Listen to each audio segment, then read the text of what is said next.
Hare Krishna, Krishna Krishna, Hare Hare, Hare Rama, Rama Rama, Hare Hare. Ask him to, they should sit down. Machkane Darayach. Hare Krishna, Krishna Krishna, Hare Hare, Hare Rama, Ram, Hare Hare. Bhalo achen to? Bhalo achen. Bhalo achen. Naki. Bhalo mane ki. Bhalo achen, সেটা অনেদের সাথে যখন মিলন হয় সেটা আমরা বলি ভালো আছে। এর অর্থ কি? মানে স্বাস্থ্য কি ভালো আছে, না আর্থিক অবস্থা ভালো আছে, সবকিছু কুশল আছে ঘরে। আসলে ভালো মানে কি? পুরো ভৌতিক অবস্থা খারাপ আছে, কারণ এই জড় জগতে লক্ষণ আছে দুঃখময়। আপনারা কি বিশ্বাস করেন? ভগবদ গীতায় ভগবান শ্রীকৃষ্ণ কি বলেন যে 4 প্রকার মুখ্য দুঃখ আছে। জন্ম মৃত্যু জরা ব্যাধি, দুঃখ দোষানুদর্শনম। জ্ঞান মানে কি? জ্ঞানে বিভিন্ন লক্ষণ আছে, যার মধ্যে একটা অত্যন্ত গুরুত্বপূর্ণ আছে যে সবসময় জ্ঞানীজন অনুদর্শন করে, মানে শাস্ত্র থেকে এবং সাধু পুরুষদের থেকে জ্ঞান অর্জিত হয়ে সবসময় দেখে যে জড় জগতের মধ্যে জন্ম মৃত্যু জরা মানে বার্ধক্য এবং ব্যাধি, এই 4টি মুখ্য দোষ আছে জড় জগতে। সেই জন্য আমরা অনেক কিছু চেষ্টা করতে পারি এবং আমরা অনেক চেষ্টা করি, তবু আমরা কখনই সম্পূর্ণভাবে প্রকৃতভাবে এই জড় জগতে সুখী হতে পারে না। সেই জন্য এই প্রশ্ন ভালো আছে এর কোনো অর্থ নেই, সেটা বাজে কথা। আমরা ভালো হতে পারি যদি আমরা সম্পূর্ণভাবে জীবন অর্পণ করি শ্রীকৃষ্ণের সেবায়। কোনোভাবে আমরা ভালো হতে পারে না। জীবের মূল স্বভাব আছে ভালো। ভালো মানে কি? সচ্চিদানন্দময়। শ্রীকৃষ্ণ হচ্ছেন পরমেশ্বর ভগবান, তিনি সচ্চিদ আনন্দময় মূর্তি। ঈশ্বর পরম কৃষ্ণ সচ্চিদ আনন্দ বিগ্রহ অনাদির আদির গোবিন্দ সর্ব কারণ কারণম। আমরা ও সচ্চিদ আনন্দময় আছি, সেটা আমাদের মূল স্বভাব। কারণ কৃষ্ণের যেমন আমাদের মূল স্বভাব হচ্ছে আধ্যাত্মিক, কিন্তু যে কোনো কারণে আমরা এই ভৌতিক প্রপঞ্চের মধ্যে পড়ে আছি। অনাদি কর্ম ফলে পরিভবার্ণব জলে তরি বাড়ি না দেখি উপায়। এই হচ্ছে আমাদের অবস্থা। আমরা ভুল করেছি না, মায়া প্রভাব দিয়ে আমরা জানি না, বুঝি না যে আসলে আমাদের অবস্থা ভালো, আমাদের মূল অবস্থা আসলে এই প্রশ্ন ভালো আছেন এর কোনো অর্থ নেই, কারণ আমাদের মূল স্বভাব হচ্ছে ভালো। আমরা জিজ্ঞেস করি আপনি কি ভালো আছেন, কারণ আমরা স্বীকার করি যে সম্ভাবনা আছে যে আমাদের পরিস্থিতি ভালো থাকে না। আমি এখন ভৌতিক দৃষ্টিকোণ থেকে বলছি। ভালো আছেন? হ্যাঁ, ভালো আছি। আর ভালো আছে মানে স্বাস্থ্য ভালো, মনে বেশি চিন্তা থাকে না এবং মোটামুটি চলছে তো। কিন্তু সম্ভাবনা আছে যে ভালো আছে, না না না, পিঠে ব্যথা আছে, মাথায় ব্যথা আছে, পায়ে ব্যথা আছে, এই পচন শক্তি ঠিক চলছে না, এবং কবজা আছে, অনেক রকম কষ্ট অনুভব করা হয় শরীরের দ্বারা। এখানে কোন ডক্টর উপস্থিত আছেন? ডক্টর কেউ? MBBS কোন ডক্টর আছে?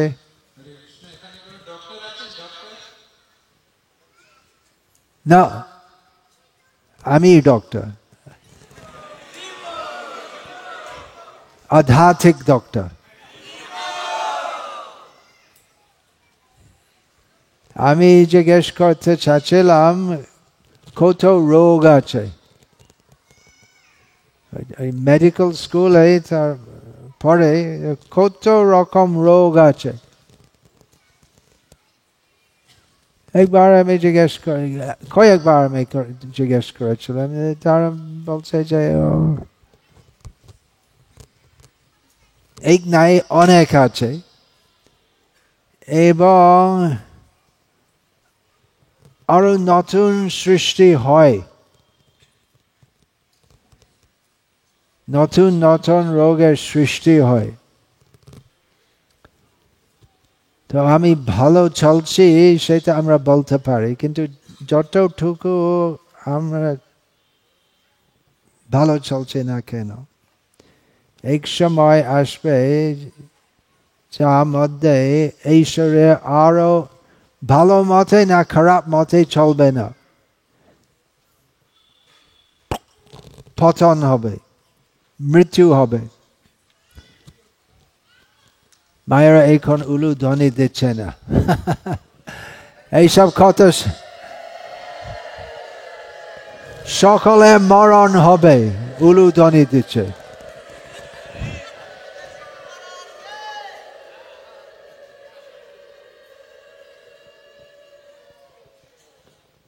ভক্তদের মৃত্যু হয় না, শারীরিক মৃত্যু হয়, কিন্তু শ্রীকৃষ্ণ ভগবদ গীতায় বলেন, জন্ম কর্ম চ মে দিব্যম এবং ইয়ো বেতি তত্ত্বতঃ ত্যক্ত্বা দেহং পুনর্জন্ম নৈতি মাম এতি সর্জুন। এই শ্লোকের অর্থ আপনারা সবাই জানেন নাকি? ভগবদ গীতার এক অত্যন্ত গুরুত্বপূর্ণ একটা শ্লোক। এই শ্লোকের অর্থ দ্বারা আমরা বুঝতে পারি কিভাবে আমরা জন্ম মৃত্যু চাকা থেকে সম্পূর্ণভাবে মুক্ত হতে পারি। এই শ্লোকের মধ্যে শ্রীকৃষ্ণ বলেন যে যারা সম্পূর্ণভাবে বুঝতে পারে যে আমার অর্থাৎ শ্রীকৃষ্ণের জন্ম এবং কর্ম দিব্য আছে, তারা দেহ রক্ষা করার পরে আবার জন্ম পায় না, তারা সরাসরিভাবে আমার ধামে প্রবেশ করে এবং সেখান থেকে তারা আবার এই ভৌতিক প্রপঞ্চের মধ্যে ফিরে আসে না। এখন উলুধ্বনি দেওয়া ভালো। সকলে মৃত্যু হবে, কিন্তু ভক্তদের তথাকথিত মৃত্যু চিরকাল সচ্চিদানন্দ অবস্থায় জীবিত হওয়ার জন্য।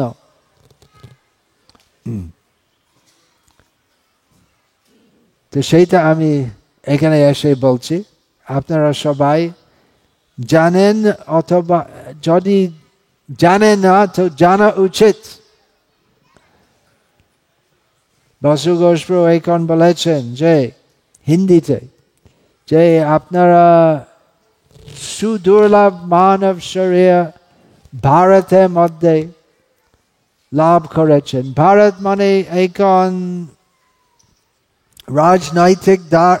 রাজনৈতিক বিধিতে ভারত এবং বাংলাদেশ খণ্ডিত আছে, কিন্তু প্রাচীন ভূগোলে বিচারে এই বাংলাদেশ হচ্ছে ভারতবর্ষের মধ্যে। আমি রাজনৈতিক কথা বলছি না, শুধুমাত্র ঐতিহাসিক ভূগোলিক বিচার। তো আপনাদের সুবর্ণ সুযোগ আছে এই সব কথা গ্রহণ করা এবং সেই জ্ঞানের অনুসারে জীবন যাপন করা। কিভাবে আমরা বুঝতে পারি যে শ্রীকৃষ্ণের জন্ম এবং কর্ম দিব্য আছে? দিব্য মানে কি? দিব্য মানে আমরা জন্ম পাই। কত জন্ম হলো আমাদের? কত জন্ম হয়ে গেল?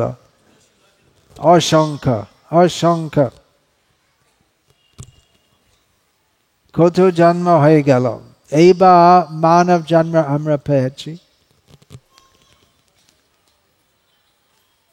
আমাদের জন্ম আমাদের পূর্বকৃত কর্ম ফলের অনুসারে হয়, কিন্তু শ্রীকৃষ্ণের জন্ম সেই রকমের নয়। শ্রীকৃষ্ণের জন্ম তা কৃপা দ্বারা হয়।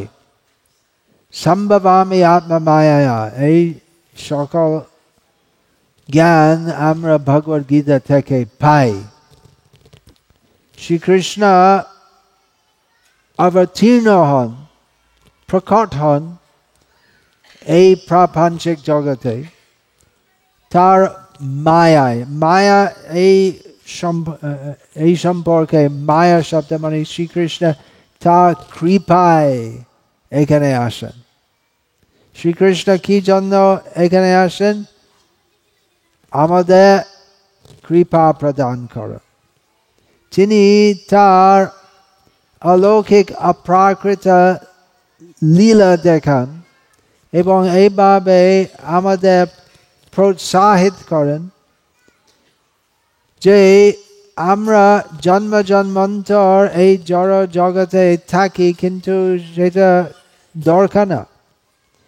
আমরা শ্রীকৃষ্ণের সাথে চিরকাল থাকতে পারি, কৃষ্ণের সাথে কথা বলতে পারি, কৃষ্ণের সাথে আমরা খেলতে পারি, কৃষ্ণের সাথে আমরা খেতে পারি, নাচতে পারি এবং শ্রীকৃষ্ণকে আমরা চুম্বন করতে পারি। শ্রীকৃষ্ণ আমাদের আমন্ত্রণ দেন তার লীলা প্রকট করার দ্বারা। শ্রীকৃষ্ণের লীলা এবং আমাদের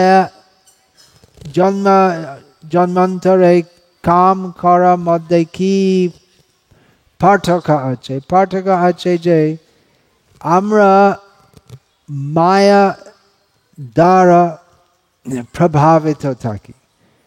তমগুণ, রজগুণ, সত্যগুণ। সত্যগুণ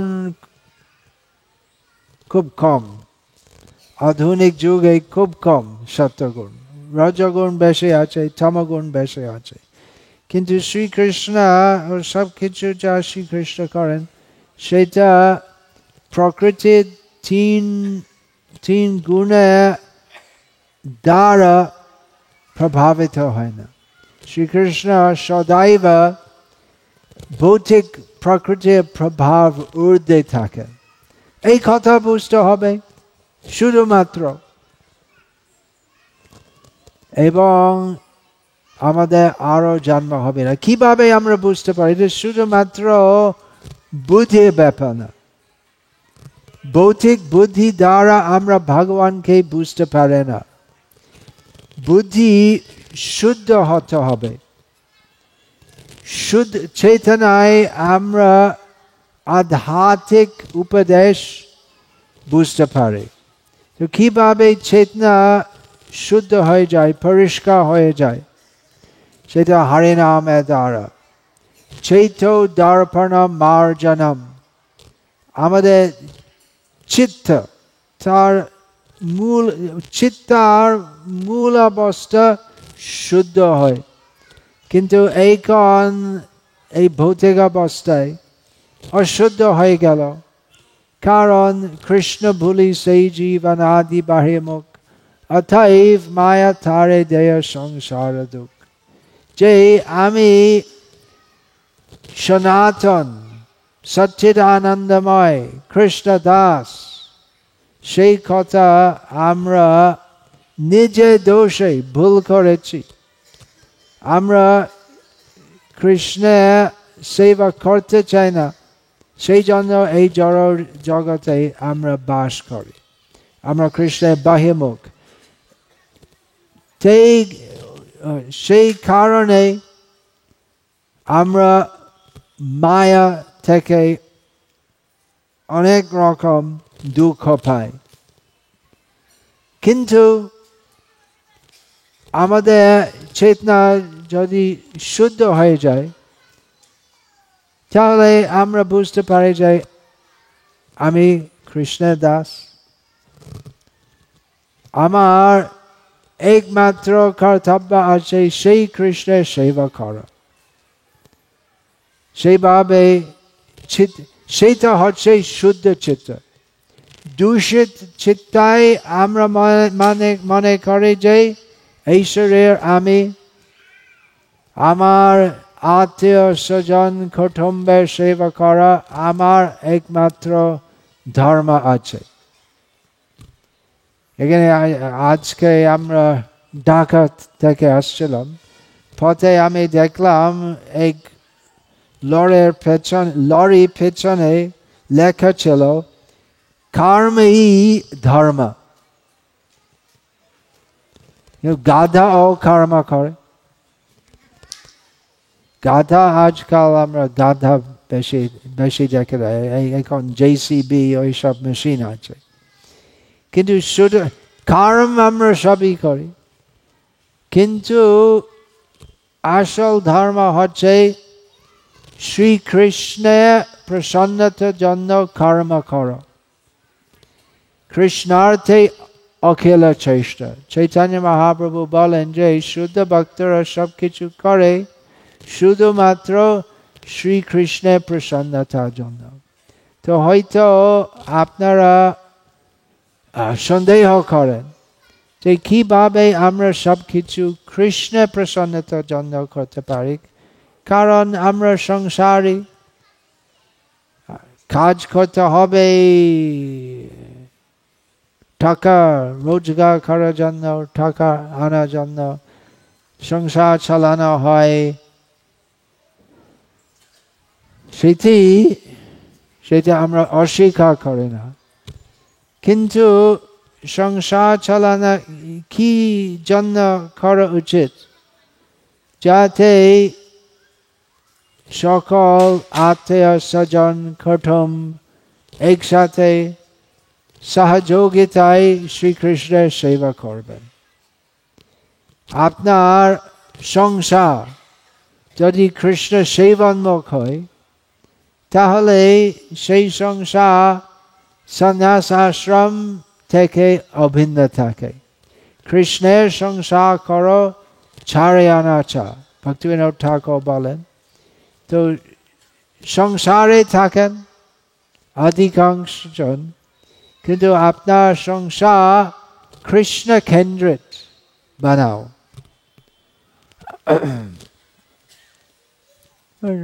সরল ব্যাপার। আসলে আমাদের প্রচার খুব কঠিন জটিল নাই, কিন্তু অনেকে মনে করে খুব কঠিন আছে। কারণ শুদ্ধ ভক্ত হওয়ার জন্য তো শুদ্ধভাবে জীবন যাপন করতে হবে। শুদ্ধভাবে মানে মাছ খাওয়া চলবে না। কিন্তু শ্রীকৃষ্ণের প্রসাদ অতি অতি সুস্বাদু আছে, মাছ খাওয়ার দরকার হবে না যদি আপনারা সুস্বাদু কৃষ্ণ প্রসাদ পান। এবং কৃষ্ণের সেবায় আত্মসুখ যা আমরা অনুভব করি সেটা অত আছে যে ওইসব খারাপ পাপ কর্মের জন্য রুচি থাকবে না, থাকে না। তো এখানে এসে আমার অনুরোধ আছে, আপনারা শুদ্ধভাবে কৃষ্ণের সেবা করুন, কোনো হানি কোনো কিছু খারাপ হবে না, আপনার জীবন উজ্জ্বল হবে, সুখময় হবে এবং মৃত্যুর সময় আরো মৃত্যু হবে না। বসু ঘোষ প্রভু বলেছেন যে ইনি প্রায় 50 বছর ভারতে আসে, কিন্তু প্রথমবার এখানে বাংলাদেশে আসছেন। আমি অনেকবার এখানে আসছিলাম। শ্রীমঙ্গলে কত 3টা না 4টা বার এখানে আসছিলাম। এবং এই সারা বাংলাদেশে আমি যুবকালে ভ্রমণ করেছি। সিলেট জেলায় অনেক জায়গায়, এখন খণ্ডিত আছে, অনেক জায়গায় গেছিলাম। তো আপনারা অত্যন্ত সৌভাগ্যবান আছেন, কারণ আপনাদের রুচি আছে কৃষ্ণ নামের জন্য। তো সেই রুচি নিয়ে আপনারা আপনাদের দুর্লভ মানব জন্ম সম্পূর্ণভাবে সফল করুন শুদ্ধ কৃষ্ণ ভক্তি সাধনা করা থাকে।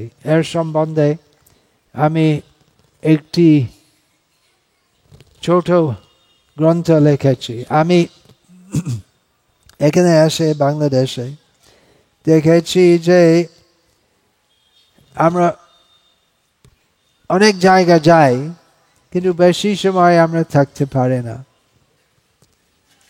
এবং সব কিছু যা আমরা বলতে চাই তা বলার জন্য সময় থাকে না। সেজন্য আমি একটা ছোট বই লিখেছি, এর নাম আছে বৈষ্ণব শিক্ষা ও সাধনা।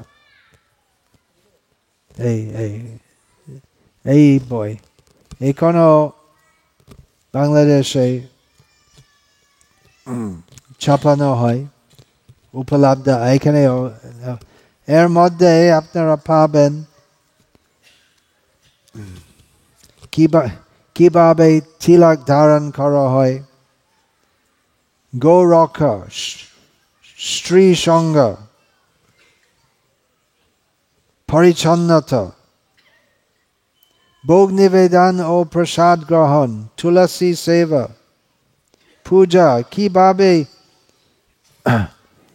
কিভাবে শুদ্ধ বৈষ্ণব পরম্পরায় এই সকল করা হয়।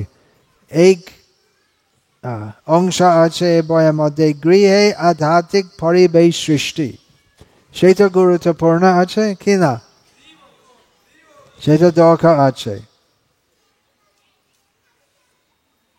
তো এই সকল কথা আছে সংক্ষিপ্তভাবে এই বইয়ের মধ্যে।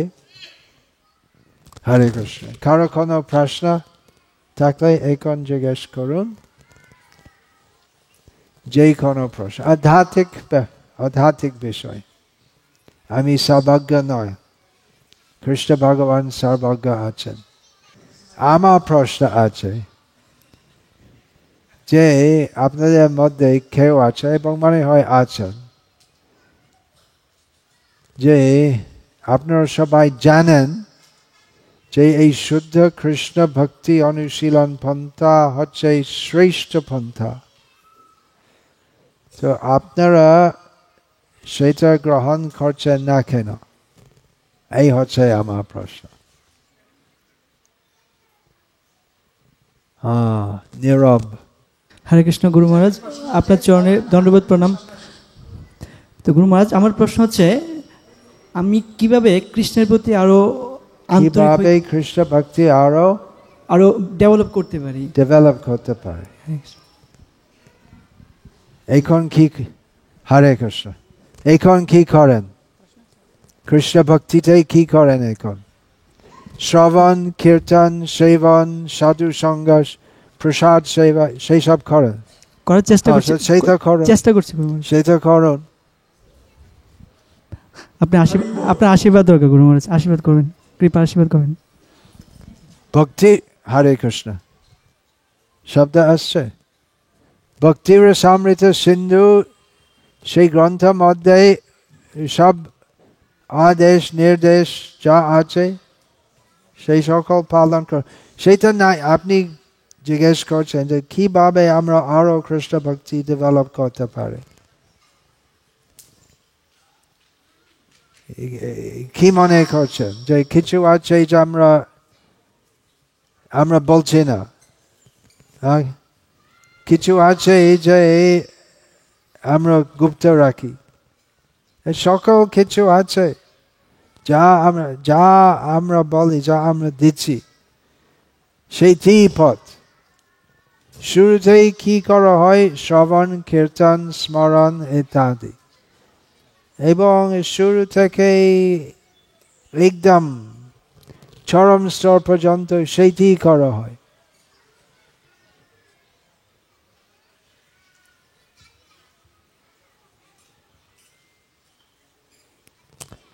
কৃষ্ণ ভক্তি পন্থে সাধনা এবং সিদ্ধি একই। তো সাধনা অবস্থা আমরা কৃষ্ণের সম্বন্ধে শ্রবণ করি, কীর্তন করি, কৃষ্ণের সেবা করি, এবং সিদ্ধ অবস্থা সেইটি করি। পার্থক্য আছে, যেমন কাঁচা আম এবং পাকা আম। আম তো আম, কিছু সময় পরে পেকে যাবে।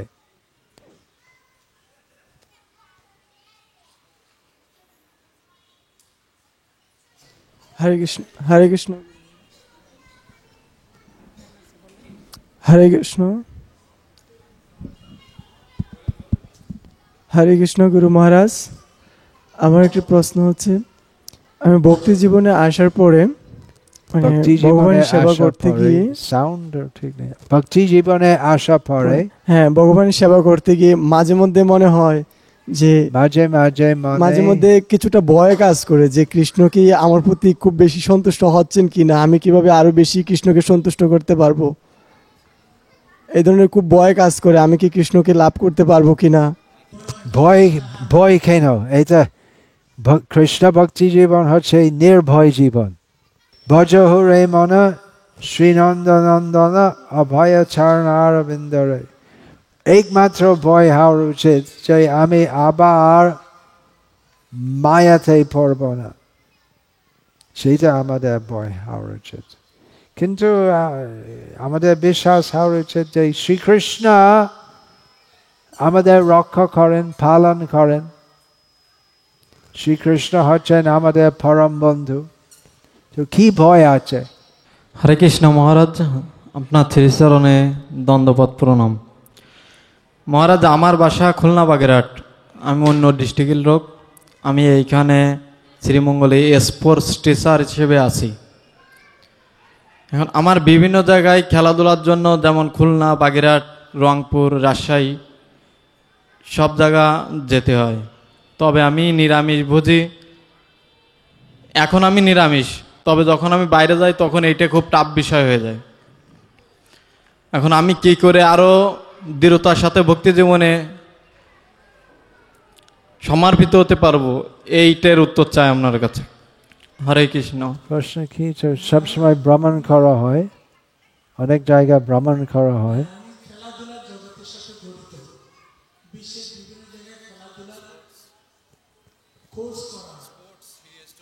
ও কি রকম স্পোর্টস? কি রিপোর্টার আছে নাকি নিজে খেলা করে?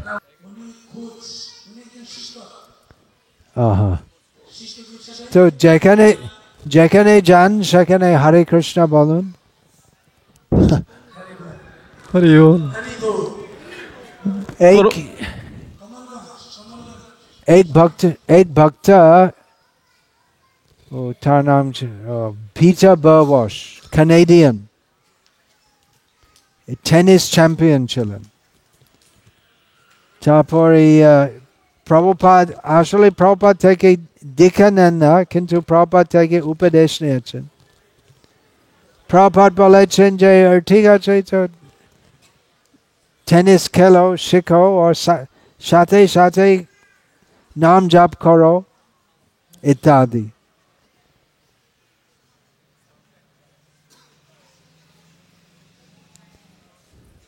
প্রভু শুধু হরে কৃষ্ণ মহারাজ, শুধু কি হরি নাম করলেই হবে? নিরামিষটা তো আমি মেনটেন করতে পারি না। সব জায়গায় ইসকনে ভক্ত আছে, তো যোগাযোগ করুন ভক্তদের থেকে, ভক্তদের সাথে, এবং কিছু ব্যবস্থা করুন যাতে সব জায়গায় কৃষ্ণ প্রসাদ নিতে পারেন।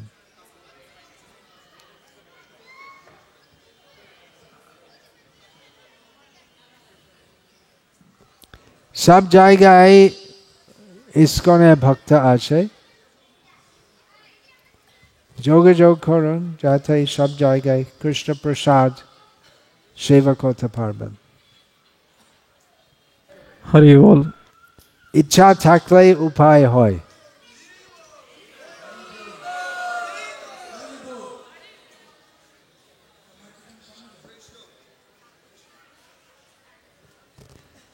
আপনারা হরি বল বলছেন, কিন্তু আসলে প্রশ্নটা ভালো, কারণ ওই ঠিক মতো ভক্তি করতে পারেন, কিন্তু আসলে ভক্তি জীবনে এই আধুনিক যুগে প্রভাবে কৃষ্ণ ভক্তি পথে অনেক বিঘ্ন আসে। আমরা এই মিটিং এ হরি বল বলে, ঠিক আছে, এটা বিঘ্ন, ফ্ল্যাশ করো, কিন্তু প্রকৃত পক্ষে ভক্তরা তাদের নিজে ভক্তি জীবনে অনেক বিঘ্ন পায়। কিভাবে সেই সকল বিঘ্ন থেকে আমরা মুক্ত হতে পারি, এটা খুব গভীর ব্যাপার।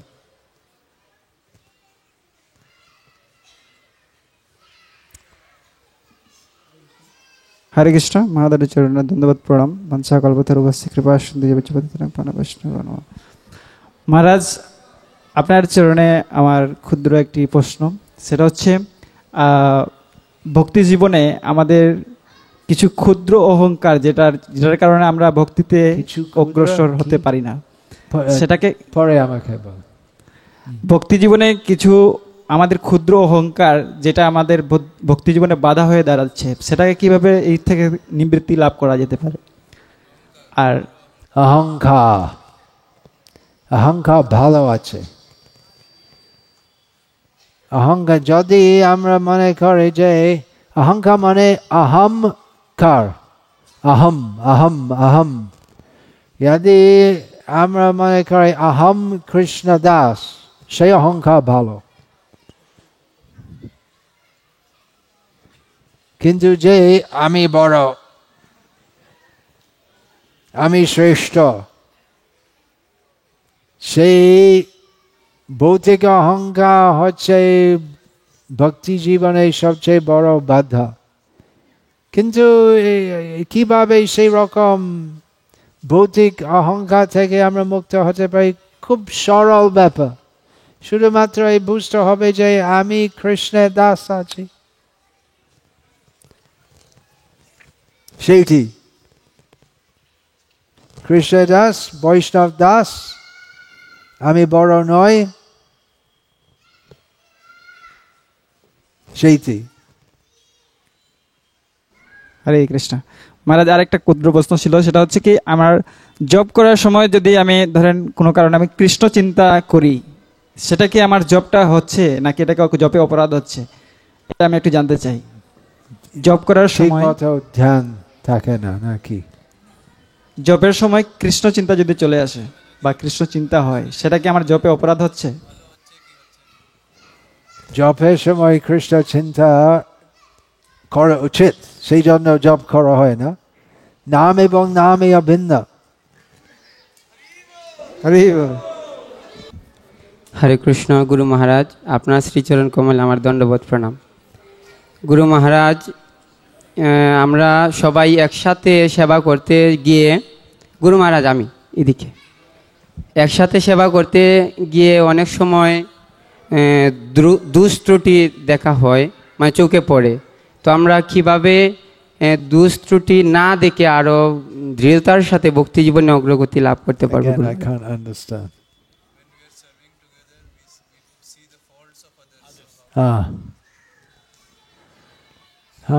সেটা সম্ভব, কিন্তু আরো ভালো হয় নিজে দোষ দেখা। আমরা অত্যন্ত নিপুণ আছি অন্যদের দোষ দেখা, কিন্তু অত্যন্ত অনিপুণ আছি নিজে দোষ দেখা। একটা ভালো গুরু আছে আয়না। আয়নাতে আমরা কি দেখি? আয়না থেকে জিজ্ঞেস করা উচিত, কি আছে আমার হৃদয়ের মধ্যে, কি আছে? কাম আছে আমার হৃদয়ের মধ্যে, আমরা নিজেকে আমরা জিজ্ঞেস করতে পারি। ক্রোধ আছে, লোভ আছে, ঈর্ষা আছে। ভালো হয় প্রতিদিন হিসাব করা, মনের অবস্থা কি, কত কাম আছে, কত ক্রোধ আছে, কত ঈর্ষা আছে, কত অহংকার আছে। ঠিক আছে। হরে কৃষ্ণ। গুরু মহারাজ, আপনি বলেছেন যে কৃষ্ণ ভাবনামৃত হচ্ছে শ্রেষ্ঠ পন্থা, তাই আপনারা কেন গ্রহণ করছেন না? এখন আমরা যদি কৃষ্ণ ভাবনামৃত বা আমি যদি গ্রহণ করি, তাহলে কি আমি পাশাপাশি যে আমরা প্রাচীন কাল থেকে যে আমাদের ধারা বিভিন্ন দেব দেবতার উপাসনা, যেগুলি আমাদের পিতৃপুরুষ বা আমাদের পিতামাতা ঠাকুরমা ঠাকুরদা করে এসেছেন, ওইগুলা কি পাশাপাশি আমি করতে পারবো? এবং আমাদের যে পূর্ব থেকে অনেক যে খাদ্যাভ্যাস, যে ওই খাদ্যাভ্যাসগুলো কি না ছেড়ে আমরা কি কৃষ্ণ ভক্তি অনুশীলন করতে পারবো? এটা আমার প্রশ্ন। হরে কৃষ্ণ। ইচ্ছা থাকলে আমরা যে কোনো অবস্থায় কৃষ্ণ ভক্তি করতে পারে, কিন্তু অনেকবার দেখা যায় যে যারা নবীন আছে ভক্তি পথে, তারা এই সকল অবস্থায় ঠিকমতো তীব্রভাবে আত্মসমর্পণ করতে পারে না। সেই জন্য সৎসঙ্গ দরকার আছে, এবং আমাদের নিজের অবস্থায় কিভাবে আমরা কৃষ্ণ ভক্তি করতে পারে এবং সাথে সাথে সংসারিক সকল কর্তব্য পালন করতে পারে, আমাদের নিজের ব্যক্তিগত অবস্থায় কিভাবে আমাদের কৃষ্ণ ভক্তি করলে অনুকূল হবে, সেটা আমরা বরিষ্ঠ ভক্তদের থেকে আমরা জিজ্ঞেস করতে পারি। অনেকেই প্রশ্ন করে এবং ভালো প্রশ্ন, কিভাবে ব্যালেন্স আমরা রাখতে পারি। সকলে নিজের পরিস্থিতি আলাদা আছে, কিভাবে আমাদের নিজের জীবনে আমরা কৃষ্ণ ভক্তি করতে পারি এবং সাথে সাথে ওই সংসারিক সব কর্তব্য আমরা পূর্ণ করতে পারি, সেটা আমাদের নিজের জীবনে সেটা আমাদের দেখতে হবে। একটা কথা আছে যে কৃষ্ণ ভক্তি গ্রহণ করার পরে আমাদের বুঝতে হবে তো কত বড় সুযোগ আছে এবং যা কিছু হবে এবং অবশ্যই বিঘ্ন আসবে। অবশ্যই যারা শুদ্ধ কৃষ্ণ ভক্তি পন্থায় যেতে চায় তাদের অনেক বিঘ্ন হবে, কিন্তু যে আমরা ছাড়ব না ভক্তিপথ সেই আমাদের নিষ্ঠা রাখতে হবে এবং কৃষ্ণ আমাদের সাহায্য করবেন। তেষাং সতত যুক্তানাং ভজতাং প্রীতিপূর্বকম দদামি বুদ্ধি যোগং তম येन মাম উপয়ান্তি তে। শ্রীকৃষ্ণ বলেন যে যারা তীব্রভাবে আমার সেবা করে প্রীতি সহকারে, তো সেই রকম ভক্তকে শ্রীকৃষ্ণ বলেন আমি যথার্থ বুদ্ধি প্রদান করি যাতে তারা আমার কাছে আসতে পারে। তো কৃষ্ণ হচ্ছেন আমাদের পরম সহায়ক। কৃষ্ণ বিরাজমান আছেন অন্তর্যামী রূপে, আমাদের হৃদয়ের স্থিতি তিনি জানেন। আমরা যদি আন্তরিকভাবে তাদের সেবা করতে চাই তো অনেক অনেক কষ্ট এবং বিঘ্ন মধ্যেও শ্রীকৃষ্ণ আমাদের ভক্তি পালন করবেন, রক্ষা করবেন, সেই হচ্ছে আমাদের বিশ্বাস।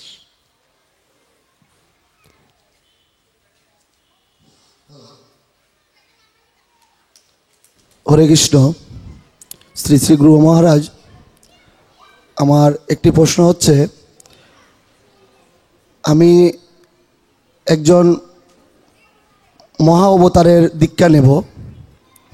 দীক্ষিত হয়ে আমার ঠাকুরঘরে বিগ্রহী বলেন আর প্রতিস্তবী বলেন, আমি কি সারিবদ্ধভাবে বসে রাখবো নাকি ভগবান শ্রীকৃষ্ণের ছবিটি উপরে রাখবো? হরে কৃষ্ণ। আমি দীক্ষিত হয়ে সর্বতভাবে একজন দীক্ষা নিয়েছি, কার থেকে ভগবানের ছবি উপরে রাখবো নাকি একই সারিতে রাখবো ভগবানকে, এবং আমি যার কাছে মহা অবতারের কাছ থেকে দীক্ষা নিয়েছেন। মহা অবতার কে কে কে কে মহা অবতার হচ্ছেন চৈতন্য মহাপ্রভু। উনি বলছেন একই সারিতে বসানো যাবে কিনা। মহা অবতার হচ্ছেন চৈতন্য মহাপ্রভু।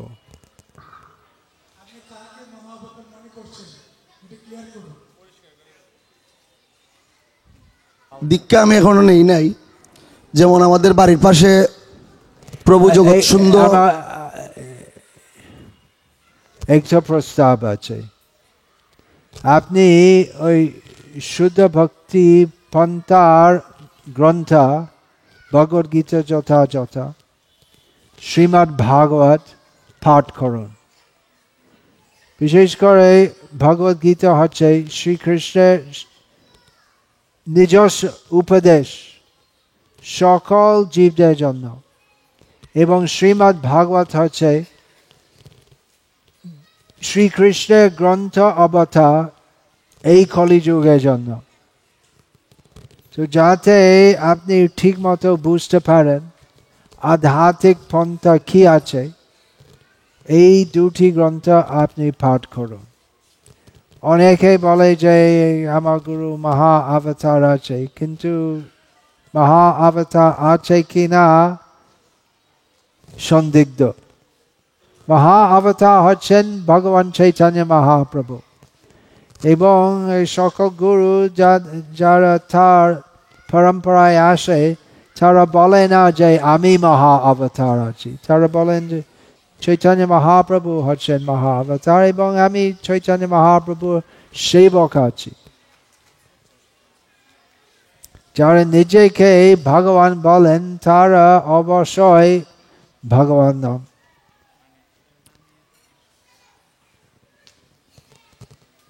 তো আপনি নিজের বুদ্ধি দ্বারা চেষ্টা করুন এই সকল আধ্যাত্মিক কথা বুঝতে, যাতে আপনার আন্তরিক ইচ্ছা আধ্যাত্মিক পথে যাওয়ার জন্য বঞ্চিত হবে না।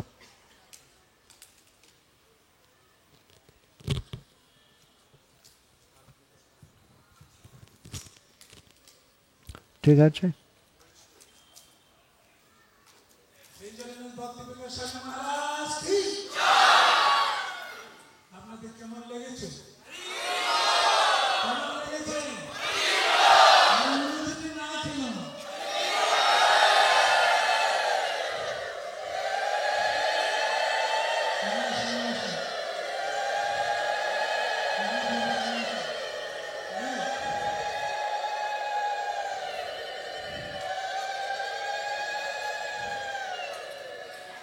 কেমন লাগেছেন হচ্ছে প্রশ্ন, কিন্তু আমি আসলাম না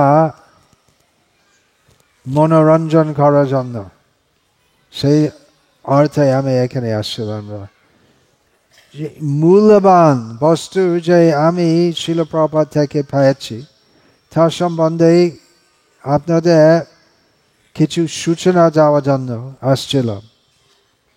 আর এখানে আসার সময় আমরা দেখলাম যে ওই মেলা চলছে, আনন্দে ওই সব বড় কি বলে ওই